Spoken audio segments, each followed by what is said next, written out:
Today we're going to look at continuity. A function is continuous at a number a if the limit as x approaches that number a of the function equals the function's value at a. So remember what we've talked about before with limits.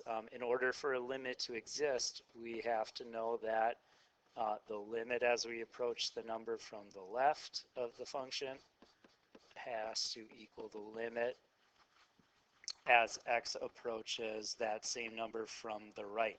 So that's the first thing you'd want to check, make sure the limit exists. In this picture right here, we see yes, both sides from the left and right are approaching this same value right here. That's not enough though to say that a function is continuous, because there's the possibility that at that location there's a hole. We can still have a limit at a value even if there's no point there. So to ensure that we have a point, we also have to make sure that whenever we take that a value, whatever that f of a value should be needs to exist there. So that limit value has to equal what the function should be at that point. And then we know if those two things are true, now it is continuous through that location. A function is not continuous, or we say that it is discontinuous, or that it has a point of discontinuity if these things happen. Some of those things would be a removable discontinuity, often called a hole in the graph. So if you have a hole here, we're not continuous because there's no point. You can't trace the whole thing without picking up your pen or pencil. Asymptotes or infinite discontinuities. So these are going to happen at asymptotes. That's where if you got an asymptote, your graph's approaching that asymptote, but never quite equaling it.